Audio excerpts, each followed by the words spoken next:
So the Lord God caused the man to fall into a deep sleep. And while he was sleeping, he took one of the man's ribs and then closed up the place with flesh. 7, 6, 5, 4.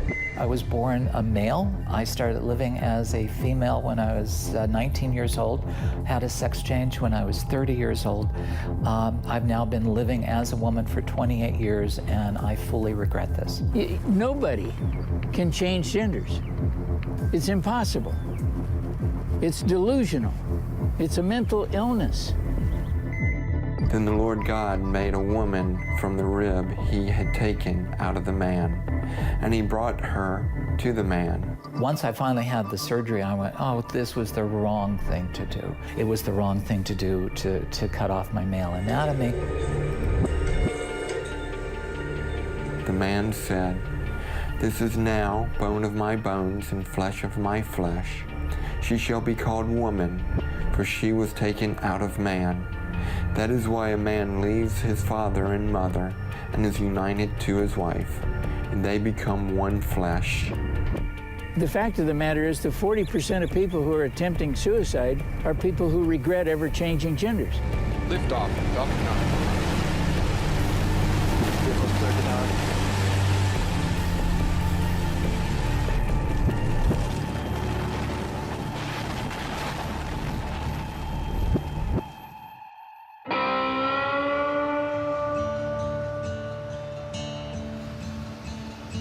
I set my alarm for right there around 4 o'clock to get up, but usually I wake up beforehand. It's as though God just wakes me up. I read the Bible, and then I pray, and then I try to be still and listen for His voice, His guidance. Hi, my name is Billy Burley. I'm living here in Lompoc in this house, and I used to work for NASA. Y'all come on in and let me show y'all around the house a little bit. So the weather over here in Lompoc is exceptional. We don't have air conditioning over here, and so we keep the doors and windows open for a good bit throughout the year.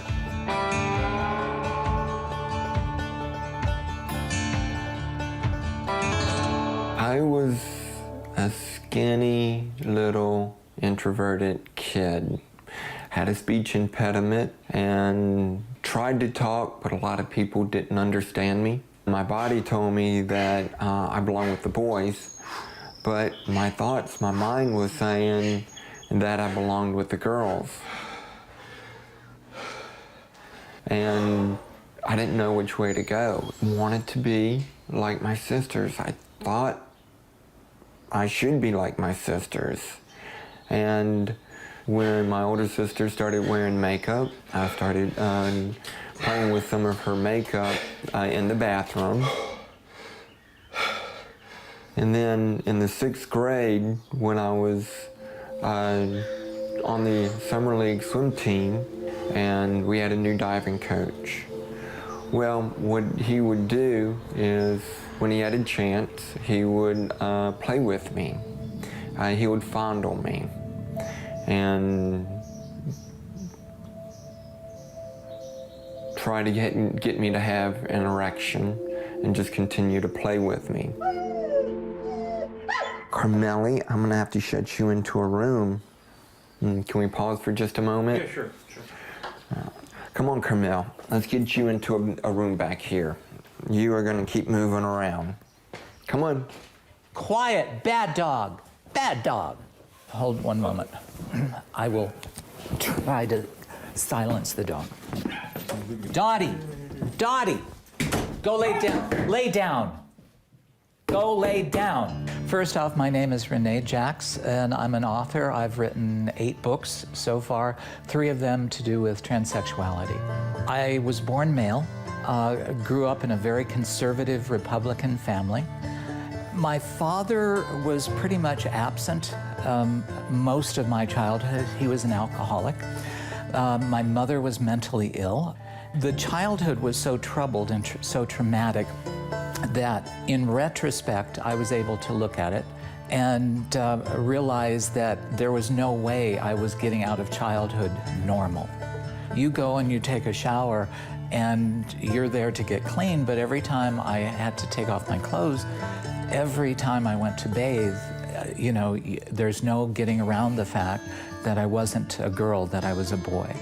And that really is the one memory that sticks out, is just how much I hate my penis, hated my penis.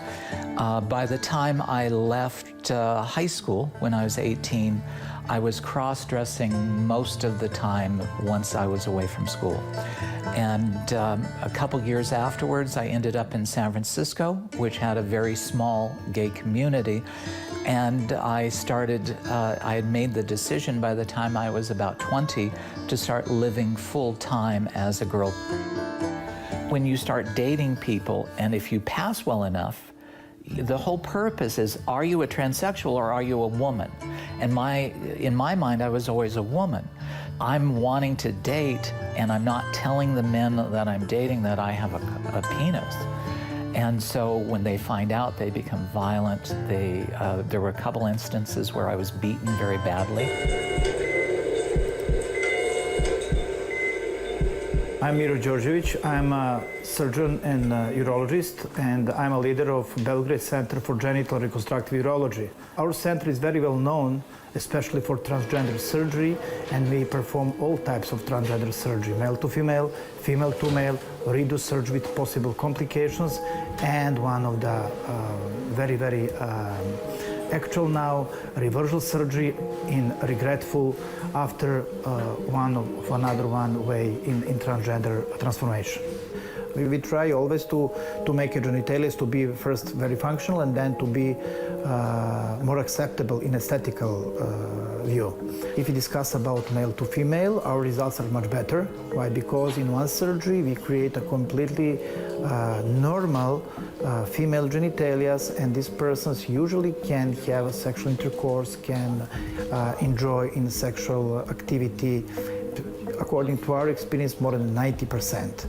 Transgender surgery starts to be very popular for both persons and doctors, and you can find too many jokes on this field. Oh, I'm going to make my genitalia to be different like now, and I will be a very nice lady, or I will be a very strong man, or something like this. And after that, after some event like alcohol or drug abuse or something like this, you're awake from anesthesia with the new genitalia.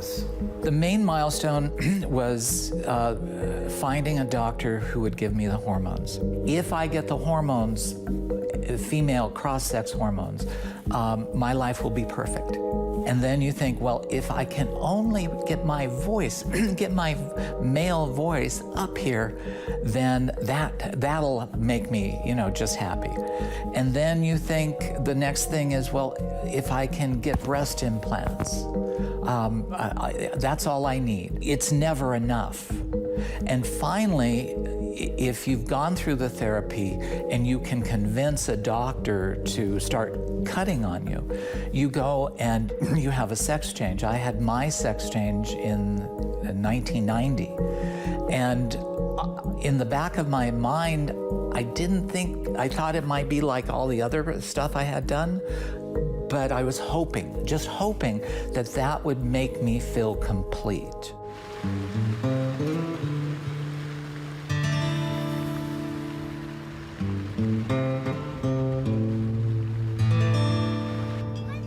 I don't want to get in there.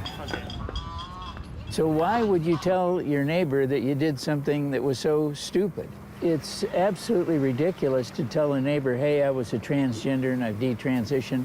Pretty embarrassing to go through a gender change, to be that stupid, to believe that you can actually change genders. You got to be pretty ill-equipped to handle the truth.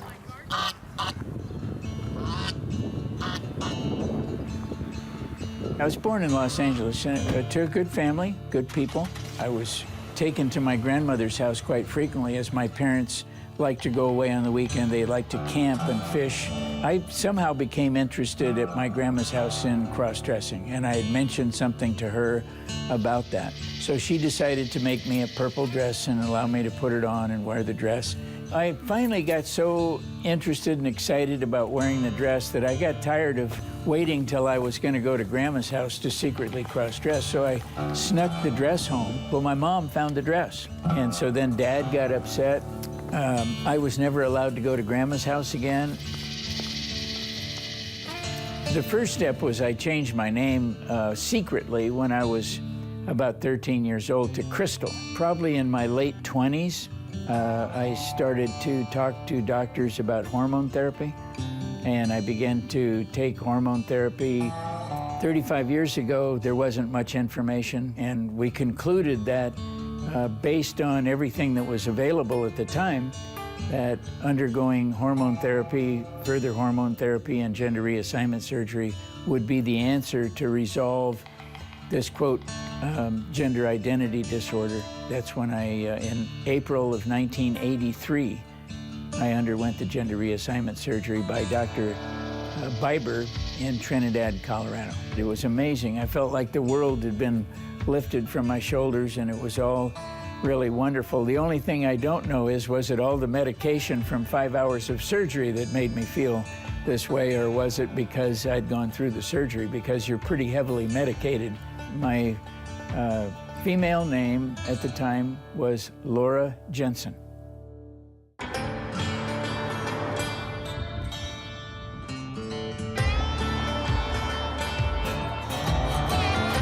Lompoc is a nice town. It's quiet and it's small. I was a little bit apprehensive going into surgery, but also a little excited too. Finally, we're at this point. And after going into surgery and then coming out of surgery and being in the elevator, I asked somebody, "Is it gone?" And they assured me that it was gone.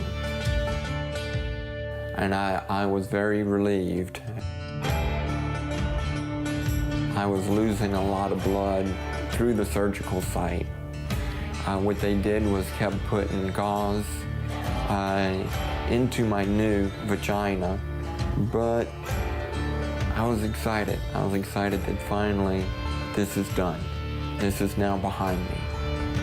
So now I'm starting my new life. I never had the full ability to have intercourse because the vagina that they make is so small. So anytime I tried to have intercourse, it was extremely painful and it wouldn't happen. So these surgeries are nothing more than plastic surgery. They don't create, the phalluses that they create for female to males are really hideous looking. I've had several female to male friends, and you look at it and you just go, oh God, you paid for that, it's horrible. The sex change didn't solve my discomfort. The doctors who are honest will say that the gender dysphoria is always there. And it's because the confusion is, it's not so much, it starts out being about your anatomy, but really what it's, you don't like yourself.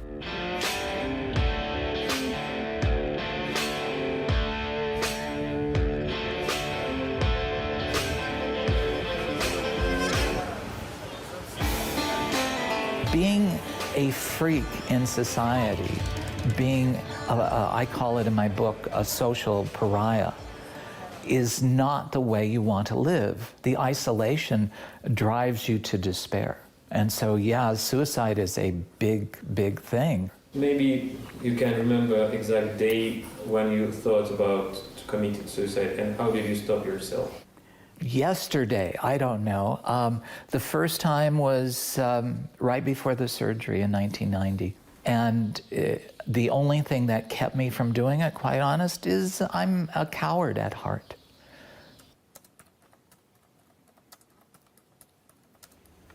Just was so deeply disturbed.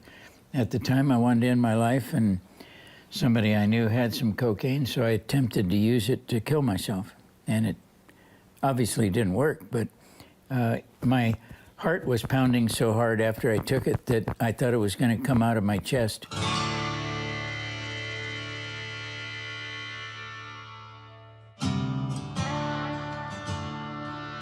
I feel safer having done that and not staying in one place very long where people might find out what I do and who I am. I don't want people to know that are around me. I don't want to be outed by the people around me. I was leaving church one day on Sunday, 3-4 years ago now, and I got an email that said, "I'm ready to commit suicide. Can you help me?" And it was a transgender who had lived the transgender life for 2 or 3 years and was totally discouraged with it. I was actually exchanging information and talking with him on some level up to 5 times a day to keep him from committing suicide. He eventually restored his life. He detransitioned back. This is my entire office right here. My computer, my desk, my chair, my slippers, and this is where I sit and work. I don't need any more than this. Everything that I do is right here on the computer or on the phone talking to people. I've detransitioned now for 25 years, a little longer. And so it was when I detransitioned that everything began to make sense to me. And when I realized that how important it was to detransition to become psychologically, emotionally, and socially a healthy person, that I wanted others who wanted to detransition to have a way to come back to that same experience that I have. And if they have regret and want to detransition, I've built a website for them, sexchangeregret.com. How are you? Doing good today, doing good. How about you and KC? Yeah, we're doing good. Billy contacted me by email like most people do, and we began to exchange information, and I talked to him on the phone. His story was just like mine. He was sexually abused. I was sexually abused, and that was kind of the trigger point of changing genders. Come on, kids. Come on, come get your clothes on. Come on. Come on, buddy.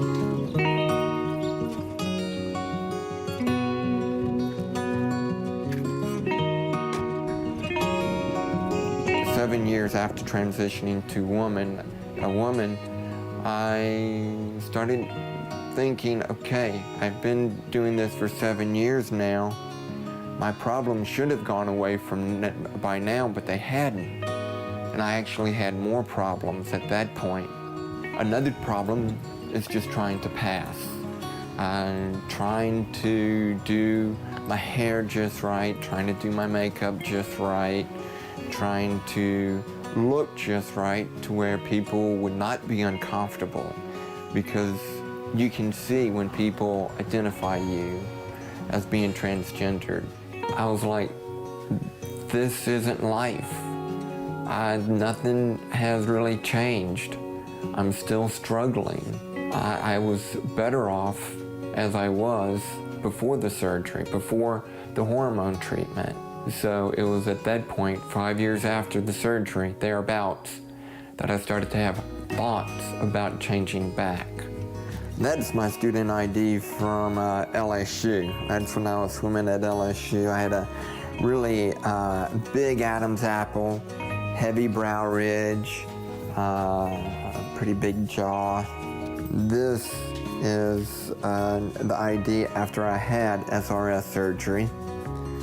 And then when I was transitioning back to male in Louisiana, that's the driver's license I got. I had a lot of other pictures from that period, but one day when I was sitting in my office looking at the pictures of me back during this 7-year period, 7-8 years as being female, it was so discouraging that I wasted so much of my life in this particular period doing all of this, that just in the state that I was in, I erased all of the pictures that I had off of the computer and destroyed the pictures of me from that period to try to erase that period in my life.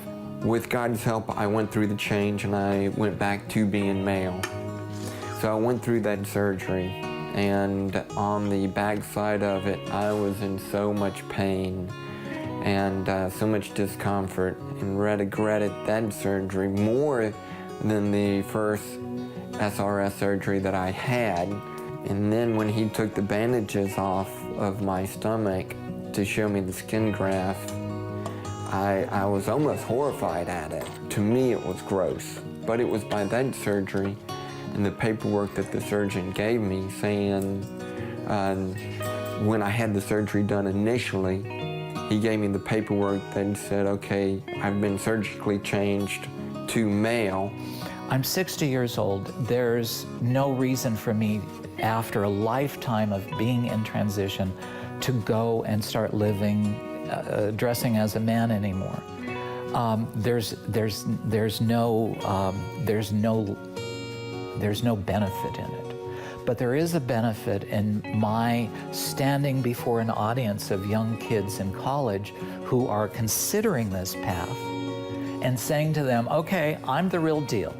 I started living as a woman when I was 20. I've lived 40 years of my life. I've had breast augmentation. I've had genital surgery. I've had 40 years of hormones. All of it has not made my life any better. It's never solved the problem. You break your left leg. You go into a doctor's office, and under the transsexual rule of medical treatment, they say, this is your new normal and we're gonna break your right leg too. I think it's safe to say that when somebody has been cross-dressed and affirmed physically abused and sexually abused, that psychotherapy is the most needed therapy, not hormones and surgery. When I met Rachel, I was already legally a man again.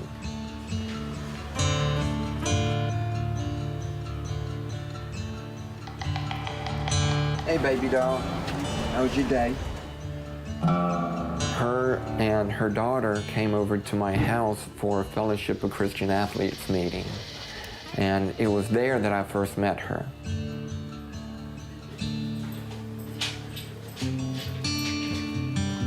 And that was in 2010. And from there, I invited her for a coffee. And I didn't know what that meant. So I asked one of my classmates, what does that mean? One of my younger classmates. So she said, well, that's a safe way for asking for a date or trying to meet up with somebody. I shared with her my past and what had happened and how I was. And at that time, she said, okay, let's be friends. We had shared the same interests, like what I was saying. We both like doing, especially swimming, but triathlons, we liked hiking. I don't know, I know he will say he remembers one time we went on a hike and we sat down for a rest and on a bench, and I just kind of sat close to him and put my head on his shoulder. And it was at that point I knew our relationship was changing, and that it was okay for me to start pursuing Rachel in a romantic way, and I did. Excellent. You're good. The intimacy between Rachel and me, with me being surgically altered, I cannot come to an orgasm. So Rachel and I, we enjoy intimacy. Oh, isn't that wonderful, fresh air? Fresh air is good. It is beautiful, and I'm praying for a little bit more rain, because if you notice up here, the green is starting to turn back to brown. He asked me pretty soon, after a few months, if I'd marry him. And I think I thought about it for not too long, maybe a week or two, and responded yes. My older daughter said it probably best is they wanted me to be happy.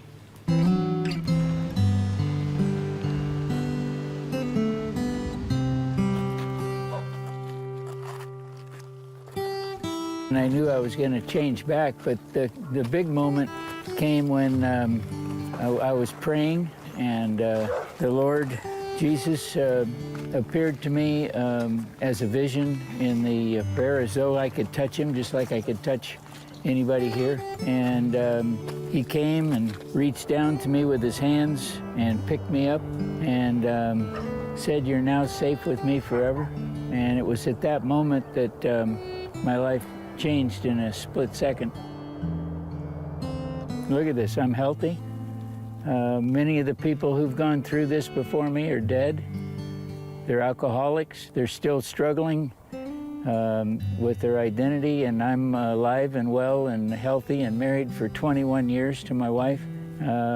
That's redemption, restoration, and I'm helping other people. What other thing that's better in life when you're reaching out and helping other people with their life?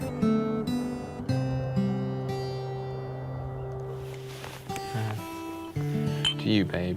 I love you. I love you.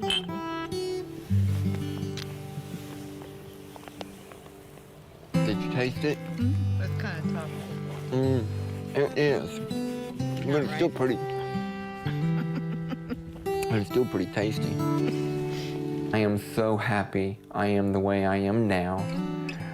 Even though I have problems, I have a choice to let my problems burden me, or to look up, to see each day as a beautiful day, and just to enjoy life. In his hands, he's got you and me, baby. In his hands, he's got you and me, baby. In his hands, he's got the whole world in his hands.